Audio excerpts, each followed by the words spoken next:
Oi pessoal, sejam bem-vindos a mais esta videoaula. Dando continuidade ao eletromagnetismo, vamos estar falando da lei de Coulomb. Então, no século XVIII, o coronel Charles Augustus Coulomb, de um grupo de engenheiros do exército francês, inventou uma balança sensível de torção, utilizada para determinar experimentalmente a força que uma carga exercia sobre outra. Ele determinou que a força é proporcional ao produto das duas cargas, inversamente proporcional ao quadrado da distância entre as cargas e atua ao longo de uma linha que contenha as duas cargas. A força é de repulsão se ambas as cargas possuem o mesmo sinal, isto é, ambas positivas ou ambas negativas, e de atração se as cargas possuem sinais diferentes. A lei de Coulomb pode ser expressa então como o produto das duas cargas dividido pela distância delas ao quadrado, e aqui aparece uma constante aqui no denominador, onde o ε0. Experimentalmente, essa constante de proporcionalidade foi determinada como sendo 1 sobre 4πε0, e ε0 é a permissividade do espaço livre ou constante elétrica, dada em unidades de Faraday por metro, e o valor dela é 8,854 vezes 10 a menos 12 Faraday por metro. Aproximadamente 10 a menos 9 sobre 36π. De onde que surgiu, né, essa constante aqui, tá? A lei de Coulomb também pode ser expressa como sendo uma constante chamada K0 agora, vezes o produto das cargas dividido pela distância delas ao quadrado. Essa constante K0 é conhecida como constante eletrostática no vácuo. E o valor dela, 8,988 vezes 10 a nona, Newton vezes metro quadrado por Coulomb quadrado. Nós vamos utilizar em nossos trabalhos como aproximando este valor aqui para 9 vezes 10 a nona, Newton vezes metro quadrado por Coulomb quadrado. O F, a força é dada em newtons, a carga vai ser em coulombs e a distância em metros. A partir do ampere, que é a corrente, é que foi definido o valor do Coulomb, a unidade de carga elétrica. Então, 1 Coulomb é a quantidade de carga que atravessa a seção normal de um condutor, percorrido por uma corrente elétrica de intensidade igual a 1 ampere, no tempo de 1 segundo. Então, o valor da carga elementar, carga do elétron E, em coulombs, foi determinado experimentalmente pelo físico norte-americano Robert Millikan no início do século XX e vale 1,6 vezes 10 a menos 19 Coulomb. Portanto, a carga de 1 Coulomb equivale à carga de elétrons obtido pela razão inverso deste valor da carga elementar, que é 6 vezes 10 a 18. Então, na prática, 1 Coulomb representa o valor da carga total existente em aproximadamente 6 vezes 10 a 18 elétrons. Em geral, os problemas de eletrostática que envolvem cargas em repouso não incluem cargas tão elevadas quanto 1 Coulomb. Duas cargas de 1 Coulomb separadas por uma distância de 1 metro exerceriam uma força mútua com um módulo aproximadamente igual a 9 vezes 10 a nona newtons, que é aproximadamente 1 milhão de toneladas. Então seria uma força gigantesca. Por esse motivo, os valores típicos de cargas elétricas são dados em microcoulomb. Aí lembrando que 1 micro é 10 a menos 6. Nanocoulomb, lembrando que nano é 10 a menos 9. Ou picocoulomb, e o pico é 1 vezes 10 a menos 12. Ao lado, temos uma balança de torção do tipo usado por Coulomb para medir a força elétrica entre as cargas. Então ele construiu uma maquininha onde ele tinha aqui as esferas carregadas, construiu uma escala aqui um filamento de torção. Aí ele colocava a carga experimental aqui. Se a força era de atração ou repulsão, ele tentava medir qual era a força exercida para torcer o filamento. Então a esfera com carga negativa atrai a esfera com carga positiva, neste caso, né? Se move até que as forças elásticas no filamento de torção equilibrarem a atração eletrostática. Aí quando atingir o equilíbrio, ele ia fazendo as anotações aí. Aplicações da lei de Coulomb. Na lei de Coulomb, que nos dá o módulo da força eletrostática, as cargas aparecem em valor absoluto, ou seja, em módulo. Assim, para resolver os problemas, serve apenas para calcular o módulo da força a que está sujeita uma partícula. O sentido da força deve ser obtido separadamente, levando em conta o sinal das cargas das duas partículas. Várias forças. Então, a força eletrostática, ela obedece ao princípio da superposição. Suponha que existem N partículas carregadas nas vizinhanças de uma partícula que vamos chamar de partícula 1.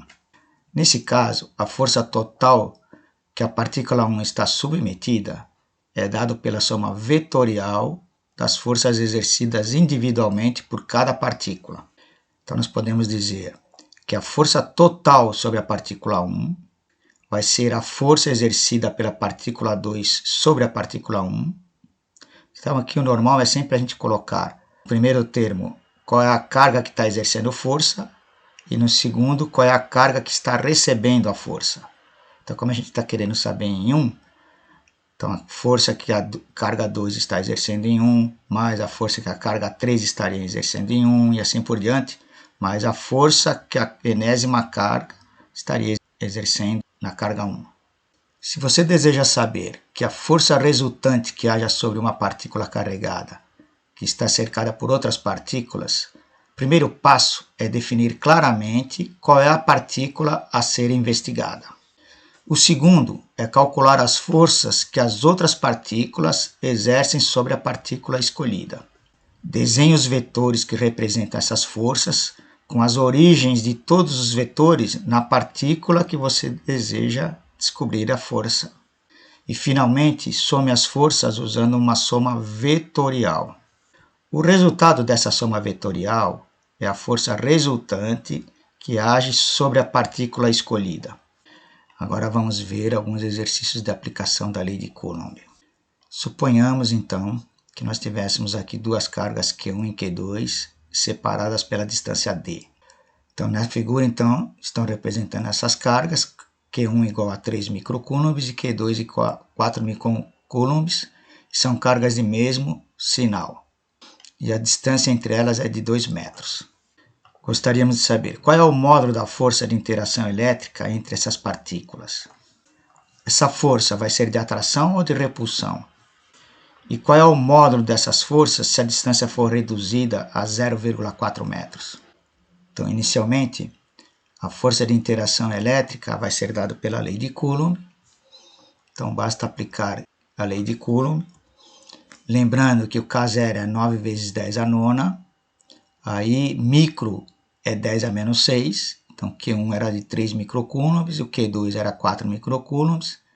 E a distância 2 metros. Aqui tem que estar sempre em metros. Aí, fazendo as contas, chegamos a um valor de 27 vezes 10 a menos 3.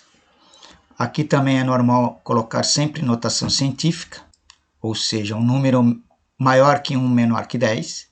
Então, a força vai ser dada como 2,7 vezes 10 a menos 2 newtons.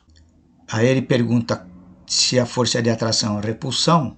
Então, como as cargas têm o mesmo sinal, a força é de repulsão. No item C, se a distância for reduzida para 0,4 metros, qual vai ser esta nova força? Então, basta aplicar de novo a lei de Coulomb, substituindo agora o valor da distância por 0,4 metros. E aí nós vamos ter uma força de 6,8 vezes 10 a menos 1 newtons. Então, observe que a redução da distância provoca um aumento na força. Então, a força aumentou em relação à força anterior, quando a distância era de 2 metros. Segundo exercício. Qual deve ser a distância entre a carga pontual, Q1 igual a 26 microcoulombs, e a carga pontual, Q2 igual a menos 47 microcoulombs, para que a força eletrostática entre as duas cargas tenha um módulo de 5,7 newtons. Então, a lei de Coulomb, nós sabemos que a força é a constante vezes o produto das cargas dividido pela distância ao quadrado. Se nós queremos saber a distância, nós podemos já isolar o termo aqui na equação. Então, passando o d ao quadrado para o outro lado e a força para baixo, teremos essa expressão. E a distância, então, vai ser a raiz quadrada dessa expressão aqui do lado direito. Então, se a gente substituir os valores, lembrando, então, que a carga aqui, Q1 era 26 microcoulombs, 10 a menos 6. Essa outra é menos 47 microcoulombs, mas na fórmula aqui a gente sempre coloca em módulo. Então, 47 vezes 10 a menos 6. A força era de 5,7 newtons. Fazendo as contas, vamos encontrar que é a raiz quadrada de 1,93 ou uma distância de 1,39 metros. Terceiro exercício. Duas partículas de mesma carga são colocadas a 3,2 vezes 10 a menos 3 metros, uma da outra, e liberadas a partir do repouso.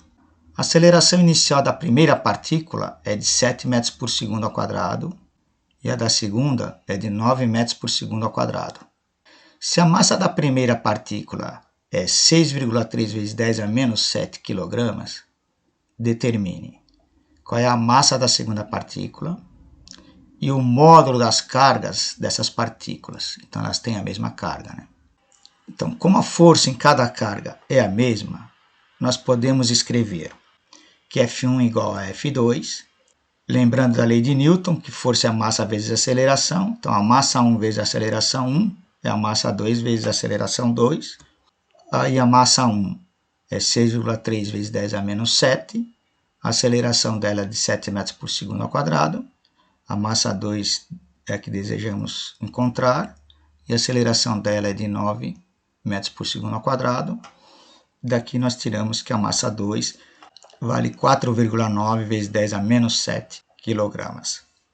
O valor da força eletrostática nós podemos tirar de uma delas, né? Por exemplo, força igual a massa 1 vezes aceleração 1. Substituindo os valores, nós encontramos então uma força de 4,41 vezes 10 a menos 6 newtons. Como as partículas elas têm a mesma carga, nós podemos escrever então que Q1 igual a Q2 igual a uma carga que chamamos de Q. E substituindo a lei de Coulomb, substituindo então Q1 e Q2 por um Q, nós vamos chegar aqui que a força vai ser igual a constante vezes a carga ao quadrado dividido pela distância ao quadrado. Isolando aqui o Q quadrado na equação e sabendo que a distância entre as cargas é de 3,2 vezes 10 a menos 3 metros, nós podemos então dizer que a carga vai ser a raiz quadrada desse termo do lado da direita.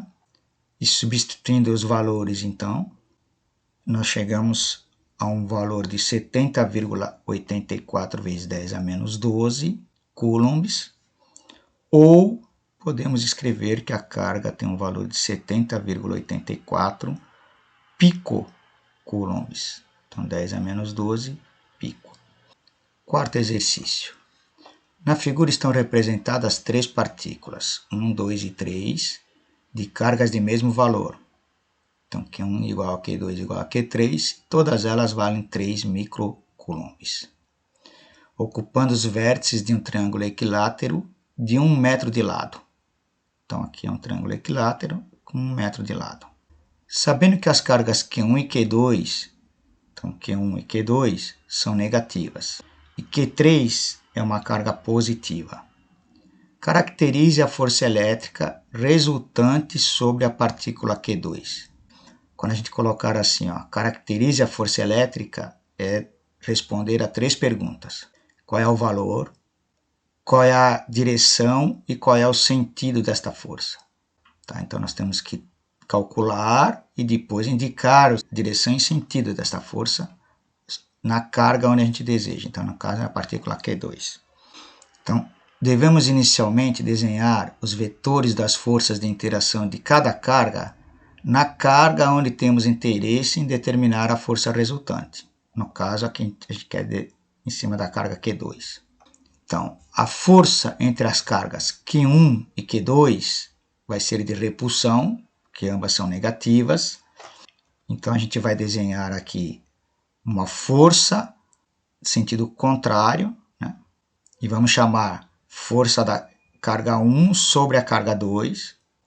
Depois, entre Q2 e Q3, então aqui Q2 e Q3, vai ser uma força de atração, porque são sinais opostos, uma é negativa, outra é positiva.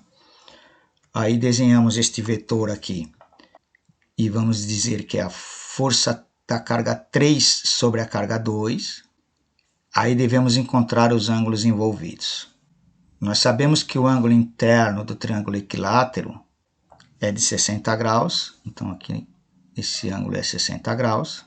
Logo, o ângulo entre as forças F12 e F32, este ângulo aqui, ó, que eu desejo conhecer, vai ser a diferença de 180 menos 60, que vai dar um ângulo de 120 graus.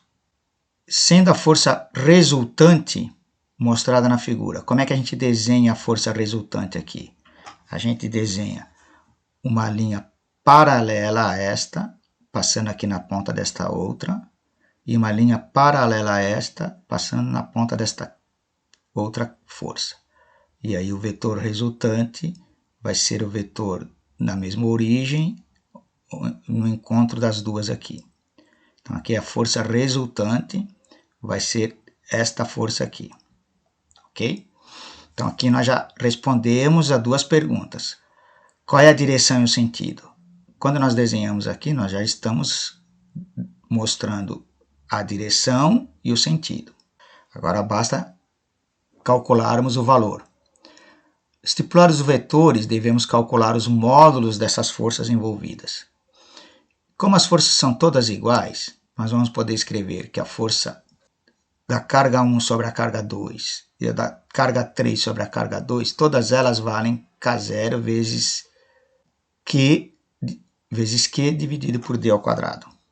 Aí no caso aqui substituindo então o valor que é de 3 microcoulombs, a distância entre elas, o triângulo equilátero aqui tinha ao lado de 1 metro, aí nós encontramos que essas forças valem 8,1 vezes 10 a menos 2 newtons.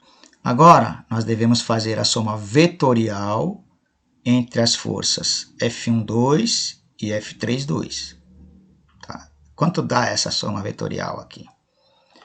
Então aqui nós devemos lembrar então que essa soma vetorial, como é que a gente faz isso?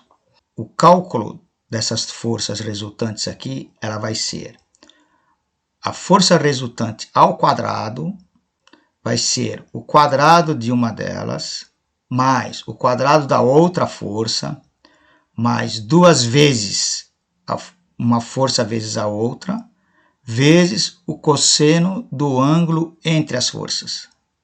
Tá? Então, neste caso aqui, o ângulo é 120 graus. Aí, nós podemos substituir, né, que a força resultante ao quadrado vai ser, a força cada uma era 8,1 vezes 10 a menos 2 ao quadrado. Depois aqui, uma vezes a outra, como é o mesmo valor, também posso pôr ao quadrado. Cosseno de 120 é menos meio. Lembrando que isso aqui esse valor aqui é a força resultante ao quadrado. Nós devemos então extrair a raiz do resultado que encontramos aqui e chegar a um valor final que a força resultante é de 8,1 vezes 10 a menos 2 newtons. Observe que nós obtemos o mesmo valor. Aqui pela figura já dava para perceber que esta força e esta são iguais. Ela só tem direções e sentidos diferentes, mas em termos de módulo tem o mesmo valor. Ok?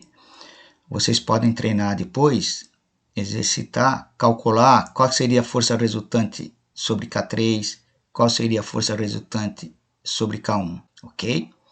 Quinto problema. Suponhamos que tivéssemos 3 cargas pontuais que se encontram ao longo do eixo X. Aqui estão as cargas. A carga positiva Q1 de 15 microcoulombs. está então a 2 metros da carga positiva Q2, que vale 6 microcoulombs, e essa daqui está na origem. Então nós estamos considerando o x a partir daqui. Aqui é o ponto x igual a 0. E aqui no meio existe uma carga negativa. Aí a gente quer saber qual é o valor de x aqui, de forma que a força resultante sobre esta carga seja nula. Então, para que a força seja nula, nós devemos ter que o F1,3 deve ser igual ao F2,3. Como é que nós calculamos F1,3?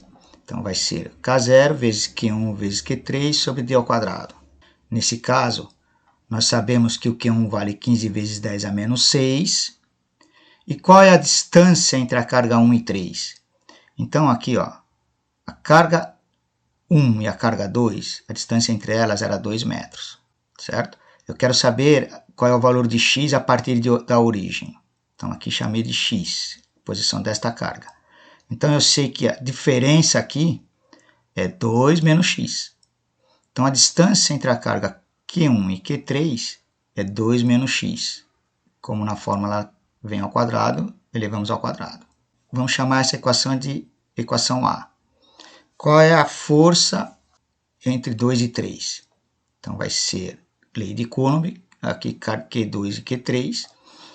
Aí nós substituímos aqui o Q2 agora como sendo 6 vezes 10 a menos 6.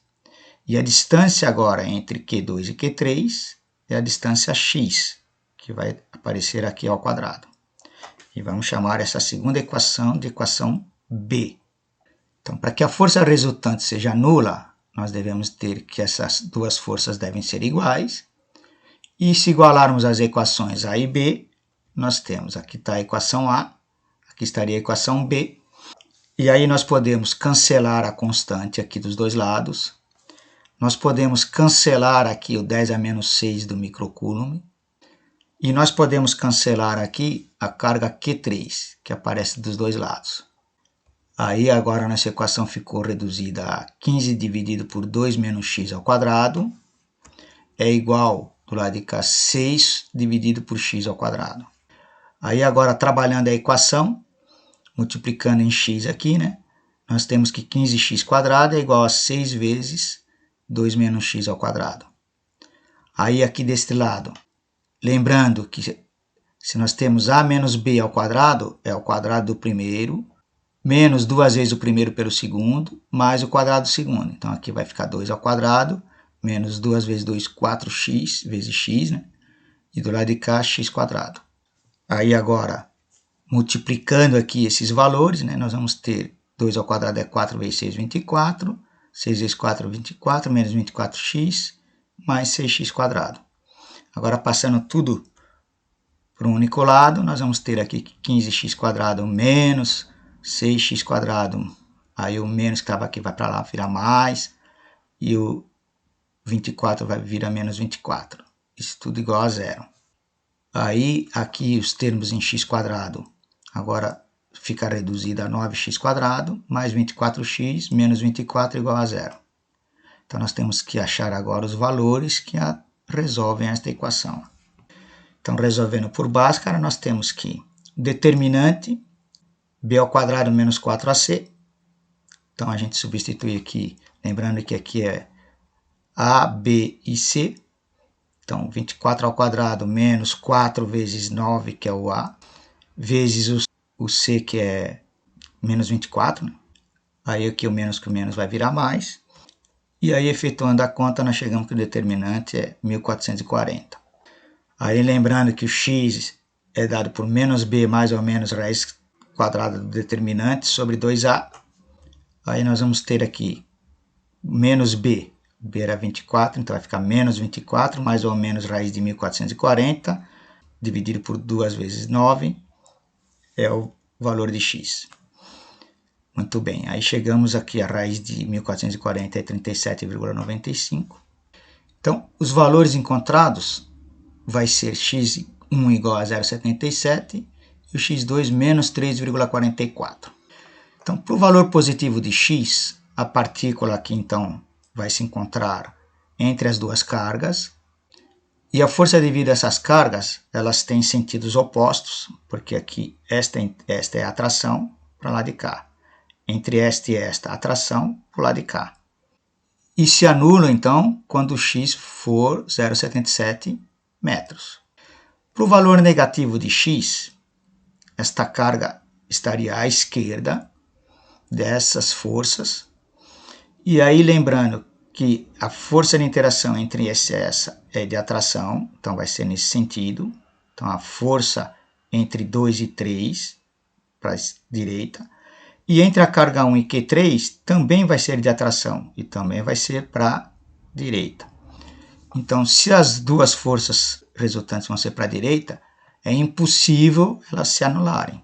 Então, este valor de x menos 3,44 não satisfaz o resultado, né? E o único valor que atende é x igual a 0,77 metros. Ou seja, nós devemos descartar o valor negativo. Muito bem, chegamos ao final desta nossa videoaula, onde aprendemos a utilizar a lei de Coulomb. Esta lei tem muita aplicação e vai servir para resolver uma infinidade de problemas. Espero vê-los numa próxima videoaula. Até mais.